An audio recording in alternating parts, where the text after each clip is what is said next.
Good afternoon. We're here today to discuss a series of events that happened over the weekend across the city. I'll start with the most recent homicide that happened Sunday just after 9 p.m. on the 1900 block of Vaughn Street. When officers arrived on the scene, they located the victim, Rhonda Jones, inside the residence suffering from multiple stab wounds. She was transported to a local hospital and was pronounced deceased shortly after. The suspect, Michael Wright, was taken into custody a short distance from the scene and charged with murder. This homicide is domestic violence related, as Rhonda and Michael are brother and sister. On Saturday, May 6th, at 4:41 a.m., officers responded to a shooting on the 500 block of East Whittier Street. Upon arrival, the officers located an adult male victim identified as David Davis, suffering from a gunshot wound. He was later pronounced deceased at the hospital. This is still an ongoing investigation, but we do know the homicide stemmed from an argument with the known suspect. On May 6th at 3:31 a.m., officers were dispatched to the 1400 block of St. Clair Avenue on the report of a shooting. Officers arrived at the scene and found 5 individuals suffering from gunshot wounds. Taylon Rowland was pronounced deceased at that scene. 2 victims were treated and released for their injuries, and 1 remains in the hospital, but he is expected to survive.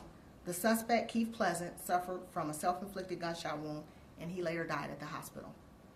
This shooting was also domestic violence related. Keith and Taylon were believed to be in a relationship, boyfriend and girlfriend, and lived in the apartment. The other 3 victims were at that residence when this incident occurred. This marks 12 domestic violence homicides so far in 2023. Now we want to update you on the police officer involved shooting in the Short North. At 2:33 a.m. Saturday morning, we received a report of shots fired at 624 North High Street near the Guild House restaurant.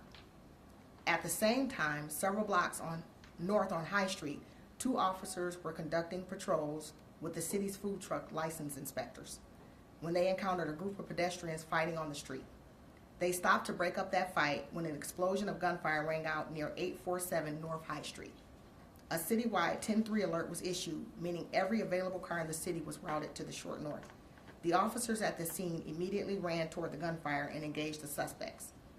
As you will see from the body-worn camera footage we're about to share, this scene was extremely chaotic with multiple volleys of gunfire before the officers even fired their weapons.